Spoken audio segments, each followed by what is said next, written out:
the one and only Magic Johnson, here talking with me about these NBA playoffs. Before I get to anything else, we got the Clippers in the conference finals, not your Lakers. That's right. How you feeling about that, Magic Johnson? Well, first of all, I'm happy for Coach Ty Lue, because I'm cheering for him always. The Clippers are there because they've earned it. You got to give them credit. Kawhi has dominated the playoff. Paul George is playing the best basketball I've ever seen him play, and they got a great surrounding cast as well. I'm not happy because I'm a Laker, Right. but I'm happy for Coach Lue. Well, you surprised at all that the Clippers got this? Because the last 3 games or so, they did it without Kawhi Leonard. No, I'm not surprised because Rondo, they got some good players. Reggie Jackson, probably playing his best basketball, will earn another contract as well. They've been shooting the ball very well from the three-point line. So give them credit. And the guy who's from New York, what's his name? Terrence Mann. Terrence Mann's been, 30-something points in a 39. closeout. 39. In a closeout game? In a closeout game. And it's Game 7. I mean, stepping up big time. So give Coach Lue a lot of credit, pulling all the right strings, doing a great coaching job. And Paul George is finally playing like a superstar. I started off with the Clippers just to get that out of the way, but obviously this is a Monday. Sunday, we had a couple of games. Clippers in Game 1 against Phoenix. We'll get into that a little bit later. But the Philadelphia 76ers lost Game 7, Atlanta Hawks. And obviously, your friend and mine, Doc Rivers, not the greatest weekend in the world. Ty Lue takes the Clippers, wins a Game 7, goes to the conference finals for the first time in franchise history. Doc Rivers, the coach there the previous 7 years, wasn't able to do that on the same weekend that his successor takes his old team to the conference finals. Doc Rivers bows out in Game 7 to prevent from going to the Eastern Conference Finals. Your thoughts about what you saw from the Sixers? Well, first of all, again, give Coach Lue a lot of credit. Doc Rivers' guys didn't show up. And the one guy who didn't show up was Ben Simmons. You got to play like a star. If you're getting paid like a star, you got to play like one. You were supposed to be aggressive, but they lost this series, Stephen A., in Game 5 when they were up 20-something points. 26 points. Let the Hawks, a young team, come all the way back. Coach McMillan of the Hawks did a great job in the fourth quarter where he said, okay, Ben Simmons, you're going to be out here? I'm going to foul you every single time. Ben Simmons went to the line, missed a lot of free throws, lost his confidence. Then they lose Game 7 because Ben Simmons don't have confidence anymore in himself or in his free throw ability. That's where they lost this series. I think also when you think about Embiid, he really played awesome. But I don't want to see him dribbling so much, right. Taking it coast to coast and all that. I want to see him next year give that to the guard, get out on the break, and let the other guys get into the floor of the game because you're going to need them. Tobias Harris got to be better, too, next season, right? Some guys got to step up. Danny Green hurt them, not having his leadership and his three-point shooting ability. And Stephen A., I think he would have helped Ben Simmons. Yeah, he would have helped. Do the Sixers need to trade Ben Simmons? Yes, got to trade him. It's not going to be great for him, and it won't be great for the Sixers. But what about people who say he's just 24? He's young, he's just 24, and look at all the other talents that he brings to the table. Was a candidate, a top 2 candidate for Defensive Player of the Year, did a good job defending Trae Young, et cetera, et cetera. What about people who say 24 years of age, 6'10", can dribble the ball the way he does, pass the ball the way he does, defend the way that he does? Hold on to him, Stephen A. Hold on to him, Magic. What do you say to that? I'm saying all of those things are true.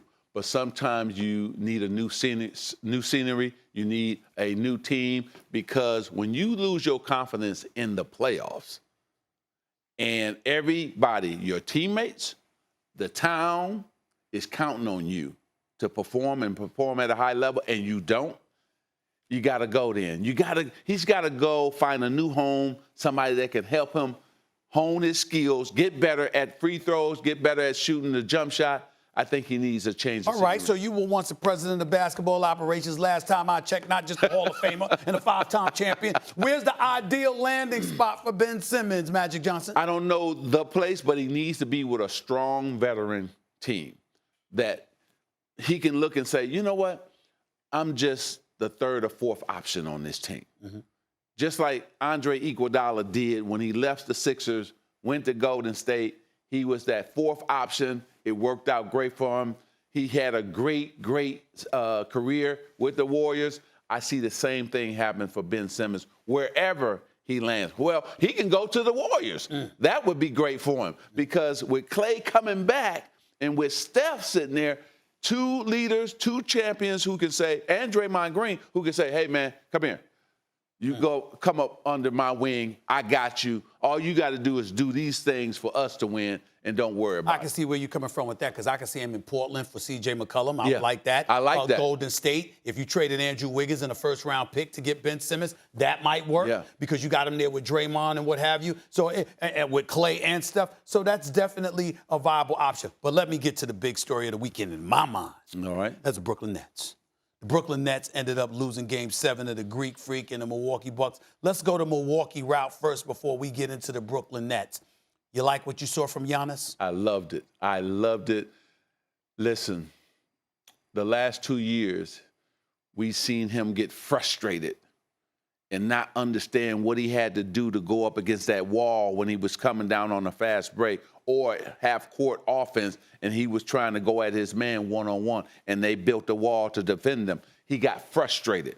This year, Stephen A., he didn't get frustrated. He said, oh, let me go to the post, and they can't build that wall. Let me also get my man one-on-one, but come from the side instead of always coming from the top of the key. He did some things different, and he didn't get frustrated when they fouled him hard.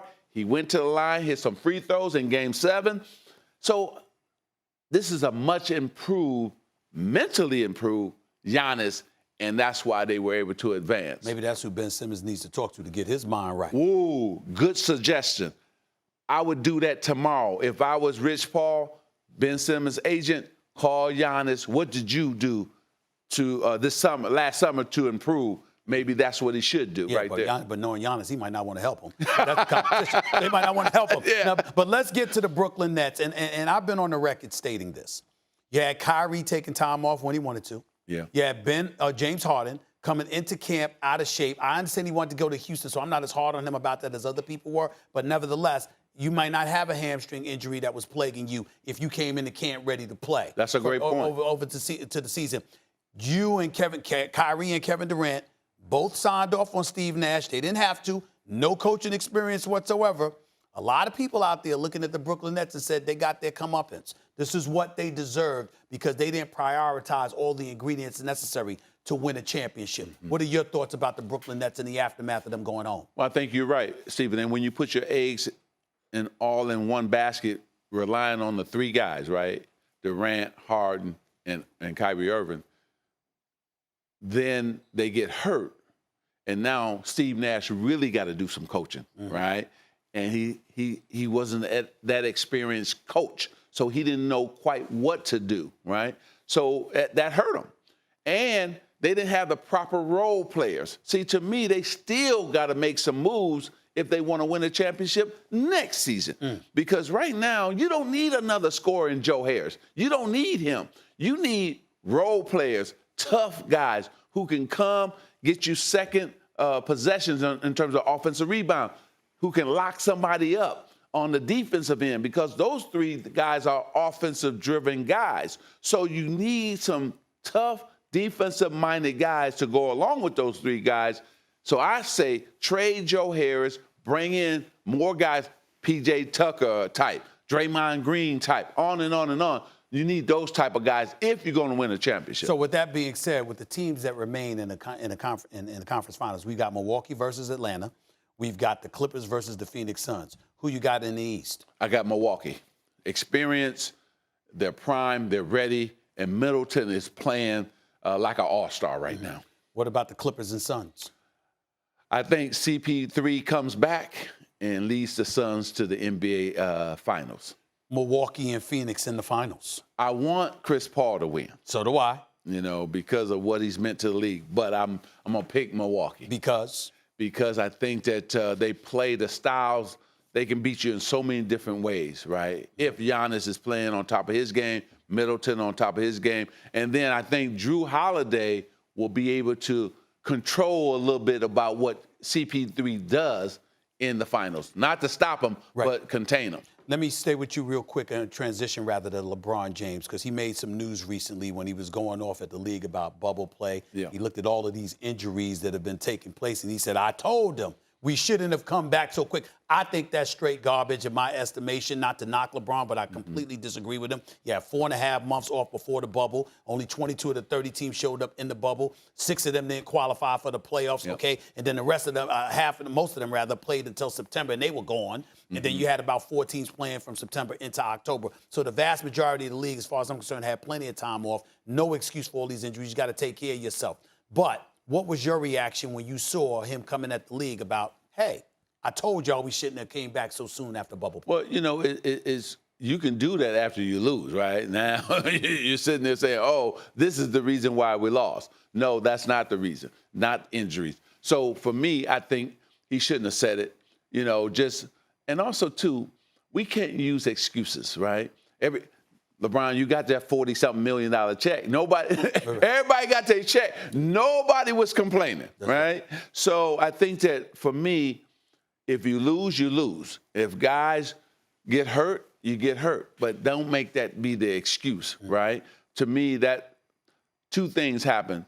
When you're a Laker, you don't make excuses. The second thing is, you know, I don't think it was right him promoting the movie right after we lost, too. You know, he should have waited next day, the week, to promote your movie. Don't come out on the same night as the Lakers lose and promote the movie. Yeah, the same night you made those comments. And promote the movie. Last question, from a generic perspective, looking at the league right now. I'm interested in knowing, how do you feel about the state of the league? And the only reason I ask that question, Magic, is because of my concern in this regard.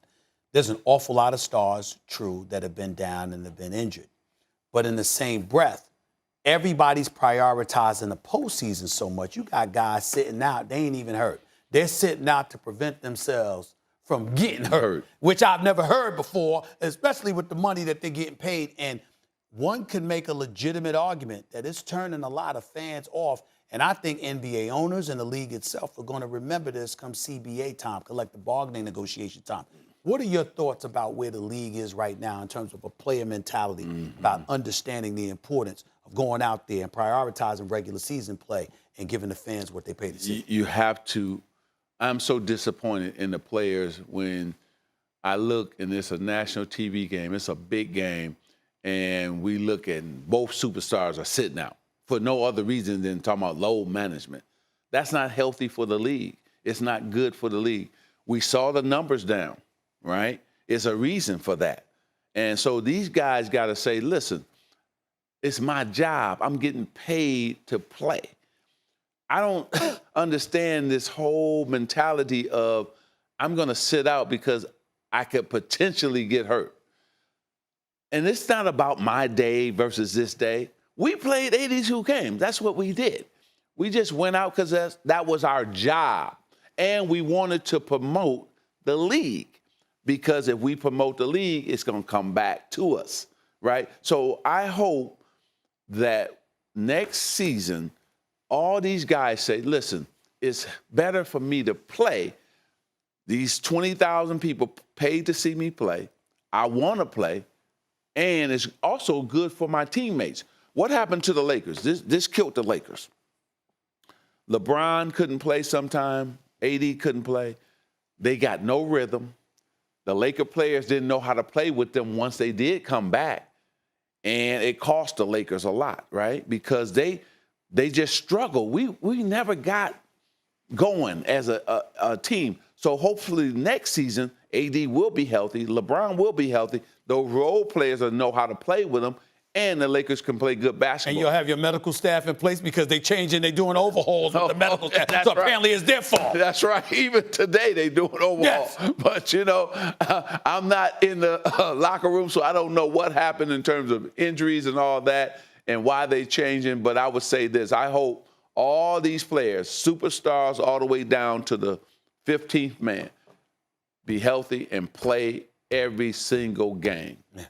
As if I needed another reason to idolize you. You gonna come in here with a suit like that on. I thought I was looking good. I thought I was looking sharp. You are. And then You you rocked that kind of suit. And I was like, damn, I wish I was wearing that suit. I think that would have worked today. But that's why you and I work out so well, because you sharp, I'm sharp, and we talk basketball right. and give them the knowledge. My brother, appreciate you being a part of Stephen A's world, my man. Thanks for having me. My man. All day. Thank you. Thanks for watching ESPN on YouTube. For live streaming, sports, and premium content, subscribe to ESPN+.